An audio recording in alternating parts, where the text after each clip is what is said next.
Assalamualaikum warahmatullahi wabarakatuh. Perkenalkan nama saya Syafri Eran Ceceniago dengan NIM H1C022050.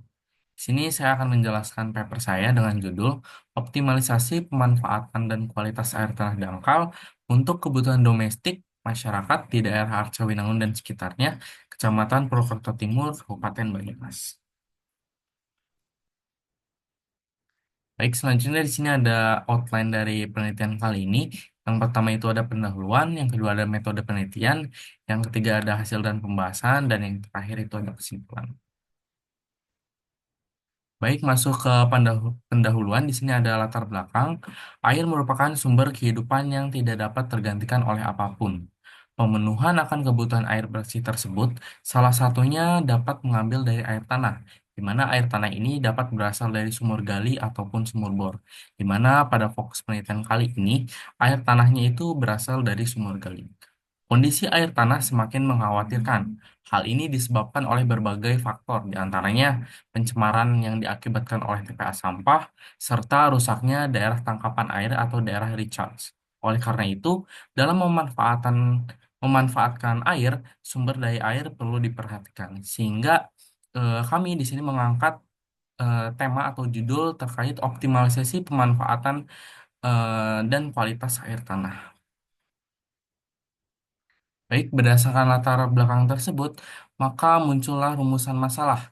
Yang pertama di sini, bagaimana kondisi air tanah dangkal di daerah penelitian. Yang kedua, bagaimana kualitas air tanah dangkal di daerah penelitian ditinjau dari sifat fisiknya.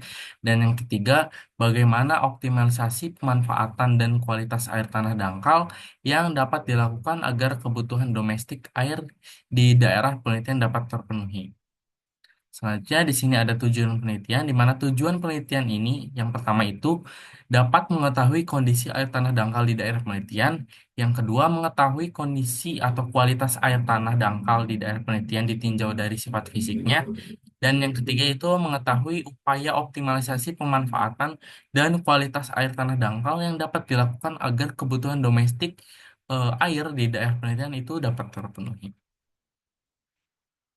Baik, di sini ada manfaat dari penelitian ini. Yang pertama itu dapat menyediakan keperluan informasi mengenai kualitas air tanah dangkal di daerah penelitian. Dan yang kedua itu menyediakan keperluan informasi mengenai optimalisasi pemanfaatan air tanah dangkal di daerah penelitian.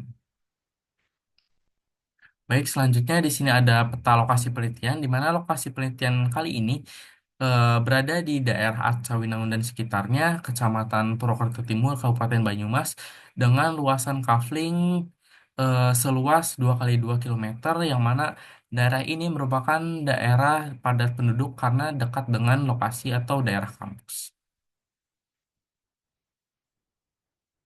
Baik, selanjutnya di sini masuk ke metode penelitian, di mana pada penelitian kali ini memakai tiga metode penelitian. Yang pertama itu ada analisis kondisi geologi, di mana analisis ini berdasarkan peta geologi lembar Purwokerto Tegal, yang mana outputnya nanti itu berupa peta geologi regional dari lokasi penelitian.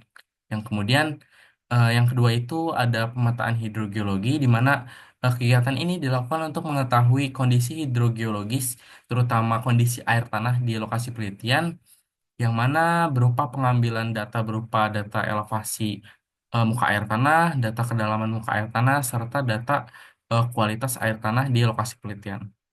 Dan yang ketiga, itu ada metode interpolasi IDW atau Inverse Distance Weighting, di mana interpolasi ini berupa atau menitik beratkan jarak dari sampel bobot yang didapatkan, di mana metode ini digunakan untuk membuat kontur muka air tanah dalam pembuatan peta kedalaman serta peta elevasi muka air tanah.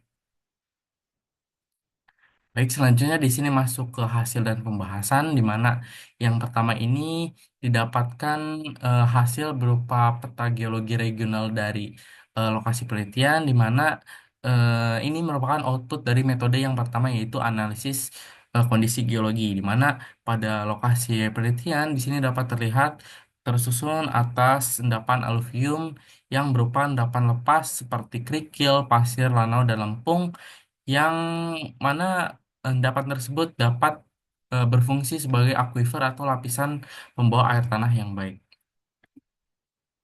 Baik, selanjutnya di sini ada peta titik pengamatan sumur. Jadi berdasarkan hasil pemetaan hidrogeologi yang sudah dilakukan, kami atau kami mendapatkan sumur gali sebanyak 12 sumur gali yang tersebar di seluruh lokasi penelitian, di mana untuk elevasi muka air tanah yang terendahnya itu sekitar 69,96 meter di atas permukaan laut, dan elevasi yang paling tinggi itu sekitar 95,57 meter di atas permukaan laut. Begitupun dengan kedalaman muka air tanah, di sini didapatkan bervariasi dengan kedalaman muka air tanah yang paling dangkalnya itu sekitar 1,87 meter di bawah permukaan tanah, dan yang paling dalam itu berada di sumur 10 dengan kedalaman 11,37 itu di bawah permukaan tanah. Baik, di sini didapatkan berdasarkan hasil dari pemetaan hidrogeologi tersebut, didapatkan hasil peta kedalaman air tanah dengan menggunakan metode IDW sebelumnya, yang mana di sini dapat terlihat pada daerah bagian timur lokasi penelitian, tepatnya di Sumur 10, itu cenderung memiliki kedalaman muka air tanah yang paling dalam dibandingkan daerah-daerah sekitarnya di lokasi penelitian. Hal ini dapat diduga oleh adanya overeksploitasi terhadap air tanah di lokasi tersebut, sehingga pada titik sumur tersebut memiliki kedalaman MAT yang paling dalam dibandingkan yang lain. Eh, Berdasarkan peta ini, kita juga dapat mengupayakan untuk daerah-daerah sekitarnya untuk tidak dilakukan over eksploitasi air tanah seperti yang terjadi di Sumur 10. Baik, selanjutnya di sini kami juga membuat peta elevasi muka air tanah dan peta pola aliran air tanah, di mana didapatkan hasil bahwa eh, daerah bagian utara lokasi penelitian itu memiliki ketinggian elevasi muka air tanah yang paling tinggi dibandingkan daerah-daerah lainnya, yang mana berkisar hingga sekitar 91,81 hingga 95,99 meter di atas permukaan laut. Di mana berdasarkan hal tersebut, kita juga dapat mengetahui arah aliran dari air tanah tersebut.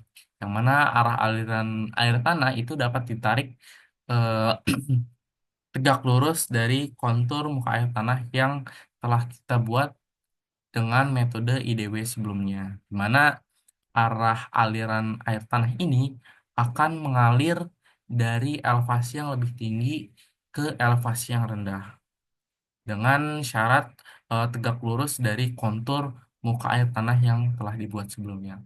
Dari hal tersebut, kita dapat menyimpulkan bahwa kita perlu melakukan upaya berupa optimalisasi pemanfaatan dan kualitas air tanah, di mana untuk daerah utara lokasi penelitian ini perlu dijaga kualitasnya, kualitas air tanahnya, dan tidak dilakukan over eksploitasi di daerah tersebut, karena akan berpengaruh ke daerah-daerah sekitarnya yang dimana akan mengalir dari daerah yang lebih tinggi tersebut. Baik, berdasarkan hasil dan pembahasan tersebut, didapatkan tiga kesimpulan. Yang pertama itu, berdasarkan proses pengambilan data secara langsung dengan metode pemetaan hidrogeologi, didapatkan hasil bahwa lokasi penelitian memiliki kondisi air tanah dengan kedalaman MAT yang bervariasi, dimulai dari 1,8 hingga yang paling dalam itu 11,37 meter di bawah permukaan tanah.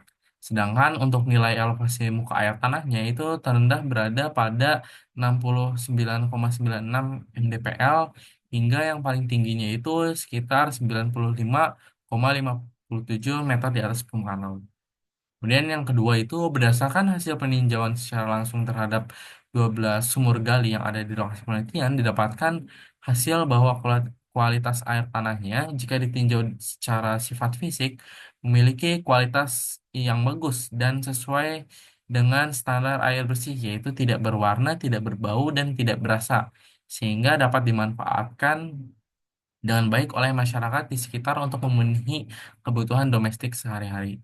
Hal ini juga berkorelasi bahwa eh, di daerah tersebut merupakan daerah kampus yang mana kebutuhan domestik itu akan lebih tinggi dibandingkan di daerah. Kemudian yang ketiga itu berdasarkan peta kedalaman MAT, elevasi MAT dan arah aliran air tanah, proses optimalisasi pemanfaatan dan kualitas air tanah sumur gali yang dapat dilakukan adalah dengan menjaga kualitas air tanah di daerah-daerah dengan elevasi MAT yang lebih tinggi dibandingkan elevasi yang lebih rendah. Hal ini ditujukan karena air tanah akan mengalir dari elevasi yang lebih tinggi ke elevasi yang rendah. Selain itu, proses eksploitasi yang berlebihan juga sebisa mungkin untuk dihindari agar tidak lagi membentuk kerucut depresi atau muka air tanah yang sangat dalam di lokasi penelitian yang membuat muka air tanah itu menjadi lebih dalam sehingga sulit untuk dicapai. Baik, mungkin cukup sekian presentasi terkait eh, penelitian dari paper saya, kurang lebihnya mohon maaf. Assalamualaikum warahmatullahi wabarakatuh.